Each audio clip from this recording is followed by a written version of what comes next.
Hello दोस्तों, नमस्कार। अभी की सबसे बड़ी खबर आ रही है। अमेरिका के हार्वर्ड विश्वविद्यालय में छात्रों ने चीनी राजदूत का भाषण रोका। लगाए चीन झूठ बोलता है के नारे, जिसके बाद चीनी राजदूत का क्या रहा रिएक्शन, साथ ही साथ बताएंगे। जहां पर बालाकोट एयर स्ट्राइक के समय पाकिस्तान से युद्ध के लिए तैयार था अपना भारत, बताएंगे किसने ये बड़ा खुलासा किया है। साथ ही राजस्थान में कांग्रेस पर बरसे प्रधानमंत्री नरेंद्र मोदी जी, उनके हनुमान चालीसा पढ़ना अपराध वाले बयान पर खरी खोटी सुनाई, सारी जानकारियां बताएंगे। बजाओ वीडियो को अंत तक बने रहेगा। और खबरों आगे बढ़ने से पहले इस वीडियो को लाइक करके, चैनल को सब्सक्राइब करके, बेल आइकन दबा के कमेंट में जय हिंद कहना मत भूलेगा। और साथ ही साथ आप सभी को हनुमान जयंती की बहुत बहुत शुभकामनाएं। साथ ही साथ बात करें पहली बड़ी खबर की। अमेरिका के हार्वर्ड विश्वविद्यालय में छात्रों ने चीनी राजदूत का भाषण रोका। लगाए चीन झूठ बोलता है के नारे। बता दें, अमेरिका के मैसाचुसेट्स शहर के कैम्ब्रिज में स्थित हार्वर्ड विश्वविद्यालय में दौरे पर आए अमेरिका में चीनी राजदूत शी फेंग का ताइवानी, अमेरिकी और तिब्बती छात्रों के समूह ने बहिष्कार कर दिया। यही नहीं, छात्रों ने देश में मानवाधिकारों के उल्लंघन का आरोप लगाते हुए फेंग का भाषण सुनने से भी इनकार कर दिया। सेंट्रल न्यूज एजेंसी ताइवान ने रविवार को बताया कि घटना हार्वर्ड केनेडी स्कूल चीन कॉन्फ्रेंस 2024 के उद्घाटन समारोह के दौरान हुई। 2 ताइवानी, अमेरिकी और 2 तिब्बतियों सहित 4 छात्रों ने कॉन्फ्रेंस हॉल के अंदर बैनर ले रखे थे, जहां पर सी फेंग सभा को संबोधित कर रहे थे। सीसीपी का विरोध करने वाले छात्रों के गठबंधन द्वारा प्रदान किए गए वीडियो में ताइवानी अमेरिकी हार्वर्ड छात्र कोसेट वू को चीन झूठ बोलता है, लोग मरते हैं पढ़ते हुए एक बैनर पकड़े हुए देखा गया था। समाचार एजेंसी ताइवान के अनुसार वू, जो छात्र संगठन के सह निदेशक भी है, उन्होंने चीनी राजदूत जी पर चिल्लाते हुए उन पर हाथ खून से रंगे हुए होने के बावजूद समृद्ध चीन का भ्रम पैदा करने का आरोप लगाया। हार्वर्ड केनेडी स्कूल की ग्रेटर चाइना सोसाइटी सेंट्रल के एक आयोजक द्वारा जबरन हटाए जाने से पहले उन्होंने आगे कहा कि आपने हांगकांग वासियों की सबसे मौलिक स्वतंत्रता छीन ली और उनके लोकतंत्र को तबाह कर दिया। अब मेरे देश ताइवान में भी आपने ऐसा ही करने की कोशिश की। जी हाँ, यानी कि चीन के इस राजदूत के सामने ही अमेरिका के हार्वर्ड विश्वविद्यालय में छात्रों ने चीन झूठ बोलता है के सामने से लगाए नारे, जिसके बाद मुंह बनता नजर आया है चीनी राजदूत का। तो वहीं आपको बता दें, आरकेएस भदौरिया का बड़ा बयान। कहा, बालाकोट एयर स्ट्राइक के समय पाकिस्तान से युद्ध के लिए तैयार था भारत। जी हाँ, पूर्व वायुसेना प्रमुख air chief marshal RKS Bhadauria ने कहा कि बालाकोट में एयर स्ट्राइक के समय भारत पाकिस्तान से युद्ध के लिए पूरी तरह तैयार था। पाकिस्तान में किए गए सर्जिकल स्ट्राइक को लेकर किए गए सवाल के जवाब में भाजपा नेता और पूर्व वायुसेना प्रमुख air chief marshal RKS Bhadauria ने कहा कि जब केंद्र में भाजपा की सरकार बनी तो प्रधानमंत्री नरेंद्र मोदी ने बड़ी साफ नीति बनाई कि आतंकवाद पर जीरो टॉलरेंस। जब आतंकवाद की एक वारदात हुई और आतंकवादी एलओसी के दूसरी तरफ जाकर छिप गए तो सर्जिकल स्ट्राइक की गई। जब दूसरी बार पुलवामा हुआ, बड़ा आतंकी हमला हुआ, तो उन्होंने एलओसी के पार के सभी लॉन्च पैड खाली कर दिए थे। वे लोग अंदर चले गए थे, उस समय खोजकर उनका गढ़ निकाला। इसके बाद बालाकोट पर हवाई हमला किया गया। ये बहुत अहम कदम था, क्योंकि हवाई हमला हल्का मामला नहीं है। ये बहुत अहम कदम था और बहुत स्ट्रॉन्ग मैसेज था कि आप हमारे देश के खिलाफ काम करेंगे तो आतंकवाद के खिलाफ जीरो टॉलरेंस है। आप जहां भी होंगे वहां पर आपको निशाना बनाया जाएगा। ये तो सरकार की पॉलिसी है, उसी के अनुसार काम किया गया। उसके बाद कोई भी ऐसी वारदात नहीं हुई। क्या सेना पाकिस्तान के जवाबी हमले के लिए तैयार थी? क्या सेना बड़े युद्ध के लिए तैयार थी? इसके जवाब में भदौरिया ने कहा, बिल्कुल सही। जब ऐसा कदम उठाया जाता है तो सब मुद्दों को देखा जाता है, सबकी तैयारी की जाती है। जब स्ट्राइक की गई थी, उनके एयर स्पेस में गए थे पाकिस्तानी वायुसेना की सुरक्षा को भेदते हुए हमने एयर स्ट्राइक किया। हमें कोई नुकसान नहीं हुआ, हर स्थिति के लिए हम तैयार थे। जी हाँ, साथ ही साथ आपको बता दें, झूठ की भी इंतहा। जी हाँ, जब पीएम मोदी के अरबन नक्सल वाले बयान को पाकिस्तानी पत्रकार ने अरब नस्ल से जोड़ दिया। बता दें, पाकिस्तान के हुक्मरानों यानी शासकों से लेकर वहाँ के वजीर आजम बोले तो प्रधानमंत्री तक भारत के खिलाफ झूठ बोलने और प्रोपेगेंडा फैलाने से बाज नहीं आते। इस काम में वहाँ का मीडिया भी उनके सियासी मकसदों को बढ़ावा देने का काम करता है। लेकिन अब पाकिस्तान के एक नामी पत्रकार ने झूठ बोलने और प्रोपेगेंडा फैलाने की इंतहा कर दी है। पाकिस्तान के फेमस पत्रकार हामिद मीर ने भारतीय प्रधानमंत्री नरेंद्र मोदी के बयान को न सिर्फ तोड़ मरोड़ कर टीवी पर पेश किया है, बल्कि अरब देशों और भारत के रिश्तों में खटास पैदा करने की नाकाम कोशिश भी की है। जी हाँ, हामिद मीर अपने लाइव टीवी शो में झूठ बोलते हुए भारत और पाकिस्तान के खराब रिश्तों का ठीकड़ा पीएम मोदी पर फोड़ते हुए कहते हैं कि भारतीय प्रधानमंत्री नहीं चाहते हैं कि भारत और पाकिस्तान के रिश्तों में सुधार हो। पाकिस्तान की आतंकी साजिशों को नजरअंदाज करते हुए हामिद मीर अपने लाइव शो में प्रधानमंत्री नरेंद्र मोदी के बयान को तोड़ मरोड़ कर पेश करना शुरू कर देते हैं। पहले वो पीएम मोदी के राजस्थान में दिए गए बयान की क्लिप चलाते हैं, जिसमें पीएम मोदी कह रहे हैं कि कांग्रेस पार्टी की सोच अर्बन नक्सल यानी शहरी नक्सलवादी है। ये लोग आपका और हमारा मंगलसूत्र भी नहीं बचने देंगे। लेकिन हामिद मीर झूठ बोलते हुए अर्बन नक्सल को अरब नस्ल से जोड़ देते हैं। हैं। जैसा कि आप ये ट्वीट भी देख पा रहे होंगे हामिद मीर का। वैसे में आप फैसला कीजिए दोस्तों कि क्या जवाब देना चाहिए पाकिस्तानी मीडिया को, और इस पाकिस्तानी हामिद मीर पत्रकार को बताइएगा, जरूर जवाब जरूर दीजिएगा कमेंट के माध्यम से। देखते हैं क्या कहती है भारत की जनता। तो वहीं आपको बता दें, कश्मीर में हत्याओं का अंजाम दे रहे पाकिस्तानी राजौरी टारगेट किलिंग के पीछे 2 आतंकवादी का खुलासा अमेरिकी राइफल से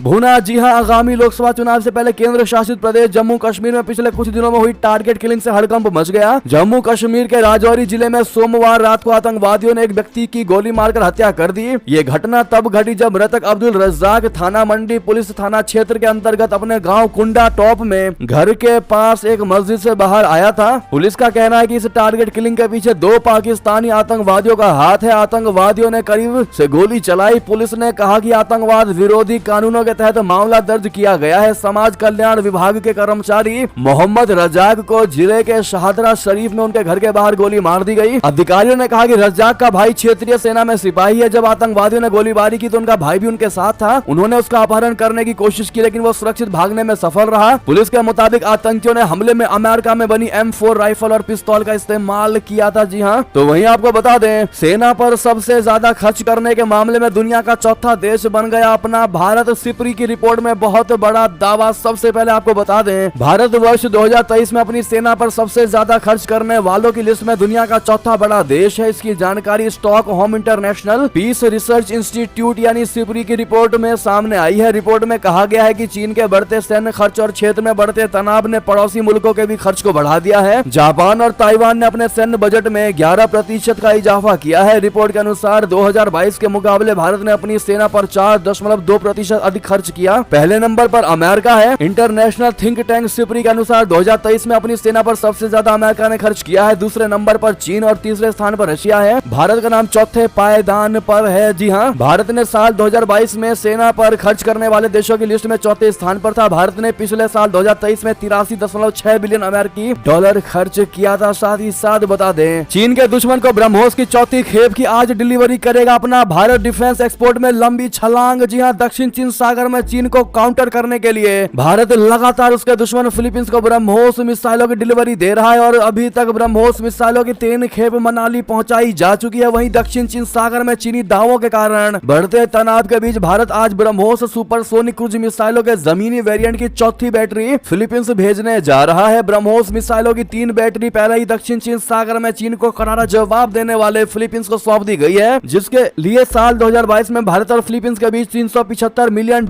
में समझौता हुआ था। प्रत्येक बैटरी में 4 लॉन्चर शामिल है, जिनमें 3 290 किलोमीटर तक मार करने की क्षमता वाली 3 मिसाइलें हैं और ये सभी लॉन्चर मोबाइल प्लेटफॉर्म पर तैनात है ताकि उनके परिवहन में कोई दिक्कत ना आए। जी हाँ, साथ ही बता दें, कश्मीर पर बोलने के लिए ईरानी राष्ट्रपति को मजबूर करना चाह रहे थे शहबाज शरीफ। सबके सामने हो गई किरकिरी। दरअसल पाकिस्तान के प्रधानमंत्री शहबाज शरीफ को उस वक्त असहज स्थिति का सामना करना पड़ा जब ईरान के राष्ट्रपति इब्राहिम रईसी ने मीडिया के सामने ही कश्मीर पर पाकिस्तान का साथ देने के मुद्दे पर चुप्पी साध ली। 3 दिवसीय दौरे में सोमवार को पाकिस्तान पहुंचे ईरान के राष्ट्रपति ने प्रधानमंत्री शरीफ से मुलाकात के बाद एक संयुक्त प्रेस कॉन्फ्रेंस को संबोधित किया। कॉन्फ्रेंस के दौरान शहबाज शरीफ ने कश्मीर का मुद्दा उठाया और कोशिश की कि रईसी भी कश्मीर के मुद्दे पर पाकिस्तान के पक्ष में कुछ बोले, लेकिन उन्हें निराशा हाथ लगी। संयुक्त प्रेस कॉन्फ्रेंस के दौरान शहबाज शरीफ ने कोशिश की है कि ईरान गाजा पर जो रुख अपना रहा है वही रुख कश्मीर की स्थिति पर भी अपनाए। उन्होंने राष्ट्रपति रईसी को धन्यवाद देते हुए कहा कि मैं कश्मीर की खातिर आवाज उठाने के लिए आपको और ईरान के लोगों को धन्यवाद देता हूं। हालांकि रईसी इस टिप्पणी पर असहज दिखाई दी और अपने भाषण में उन्होंने कश्मीर पर कोई बात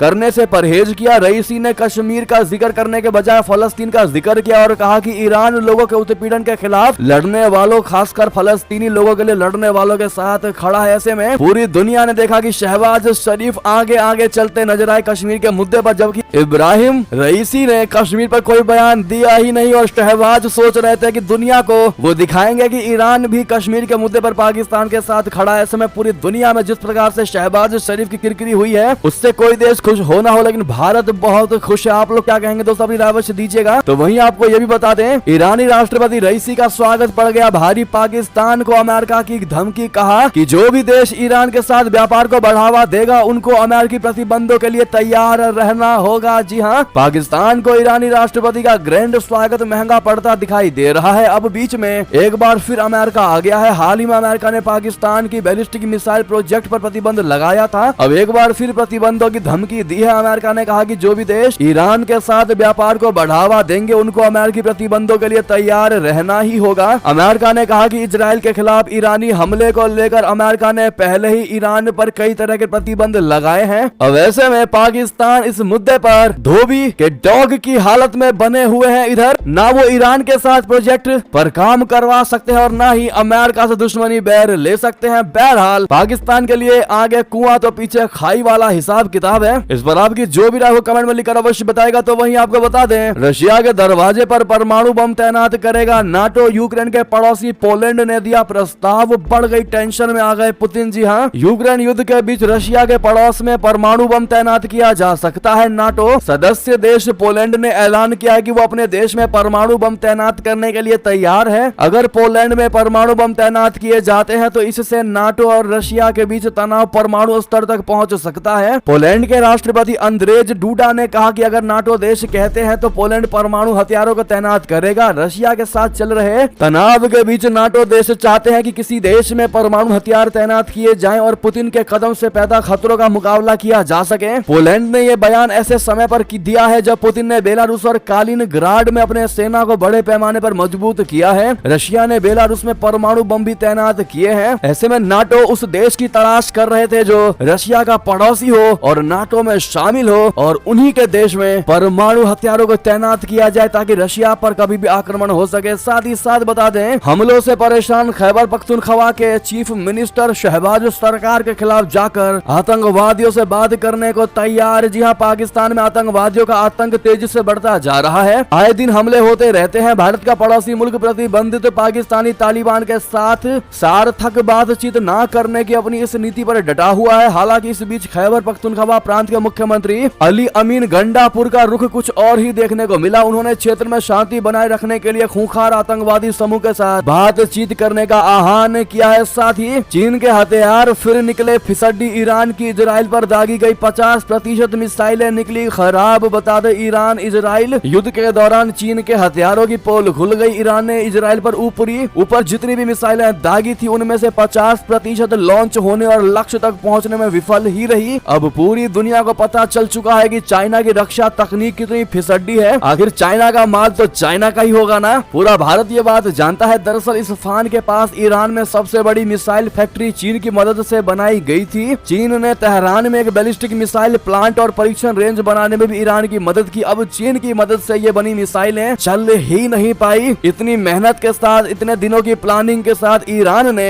इजराइल पर हमला किया, लेकिन वो सारे के सारे हमले फिसड्डी निकल गए और उसका सबसे बड़ा कारण रहा चाइना का ये मिसाइल। लक्ष्य तक पहुंच ही नहीं पाए, आधे रास्ते में ही फुस बोल गए। ऐसे में सिर्फ ईरान ही वो देश नहीं है जिसने चाइना से हथियार खरीदा है, बल्कि बैलिस्टिक मिसाइल खरीदने में पाकिस्तान भी चीन से नंबर 1 है। तो वहीं म्यांमार ने भी चीन से ये निर्भरता पर मिसाइलें खरीदी है। साथ ही साथ आपको अगली खबर बता दें, जहां राजस्थान में बरसे पीएम मोदी जी, विपक्ष को सुनाई खूब खरी खोटी। लोकसभा चुनाव का पहला चरण बीतने के बाद सियासत ने धर्म का चोला ओढ़ना शुरू कर दिया है। कोई जाति के नाम पर वोट मांग रहा है तो कोई किसी ने धर्म को अपना इलेक्शन एजेंडा मान लिया है। आज पूरे देश में हनुमान जयंती का पर्व मनाया जा रहा है। ऐसे में हनुमान जन्मोत्सव का रंग सियासी खेमे में भी साफ नजर आ रहा है। राजस्थान में चुनावी रैली के दौरान हनुमान चालीसा का जिक्र करके प्रधानमंत्री मोदी ने विपक्ष पर जमकर निशाना साधा है। प्रधानमंत्री मोदी जी आज राजस्थान के टोंक सवाई माधोपुर में चुनावी रैली को संबोधित कर रहे थे। इसी दौरान उन्होंने लोगों को हनुमान जयंती की बधाई दी और फिर विपक्ष को सवालों के कटघरे में लाकर खड़ा कर दिया। पीएम मोदी ने विपक्ष पर वार करते हुए कहा कि कांग्रेस के राज में हनुमान चालीसा पढ़ना भी अपराध माना जाता था। राजस्थान जैसे राज्य में जहां लोग राम राम करते हुए भगवान को याद करते हैं, वहां कांग्रेस ने राम नवमी मनाने पर भी पाबंदी लगा दी थी। पीएम मोदी ने कहा कि कांग्रेस ने अपने घोषणा पत्र में कई वादे किए हैं, लेकिन अगर मोदी ने राज खोलने शुरू कर दिए तो आपके सारे मंसूबे बाहर आ जाएंगे। तो वहीं आपको बता दें, अरविंद केजरीवाल को फिर लगा झटका, अभी भी जेल में ही रहना पड़ेगा। जी हां, दिल्ली शराब नीति मामले में जेल में बंद अरविंद केजरीवाल की न्यायिक हिरासत कोर्ट ने 7 मई तक बढ़ा दी है। इससे पहले कोर्ट ने केजरीवाल को 1 से 15 अप्रैल तक न्यायिक हिरासत में भेजा था। इसके बाद एक बार फिर कोर्ट ने उनकी न्यायिक हिरासत 23 अप्रैल तक के लिए बढ़ा दी थी। बता दें कि इस मामले में सीएम केजरीवाल को ईडी ने 21 मार्च को अरेस्ट किया था। केजरीवाल के साथ ही इसी मामले में जेल जेल में बंद के कविता की न्यायिक हिरासत भी कोर्ट ने 7 मई तक बढ़ा दी है। बता दें कि सुप्रीम कोर्ट ने अरविंद केजरीवाल की गिरफ्तारी और रिमांड को चुनौती देने वाली याचिका पर ईडी को नोटिस जारी करके जवाब मांगा है। अब इस मामले में 29 अप्रैल को सुनवाई होगी। इससे पहले 15 अप्रैल को सुनवाई के दौरान ईडी के वकील SV राजू ने कहा कि केजरीवाल जवाब देते समय टाल मटोल कर रहे हैं। हिरासत में पूछताछ के दौरान उन्होंने कई अहम जानकारियां छिपाई हैं। तो वहीं आपको बता दें 10 साल बाद खुला राज, क्या वाकई में बीजेपी से उद्धव ठाकरे को दूर करने के पीछे शरद पवार का है हाथ? बता दें महाराष्ट्र की राजनीति के दिग्गज शरद पवार ने लोकसभा चुनाव के बीच एक ऐसा खुलासा कर दिया है जिससे सियासी गलियारों में नई चर्चा शुरू हो गई है। दरअसल शरद पवार ने कहा कि उन्होंने 2014 के महाराष्ट्र विधानसभा चुनाव के बाद शिवसेना को बीजेपी से दूर करने के लिए ही बीजेपी को समर्थन देने की घोषणा की थी और ये कदम सफल साबित हुआ। एक न्यूज चैनल से बात करते हुए शरद पवार ने कहा कि इस कदम का मकसद बीजेपी को सत्ता से दूर रखना था।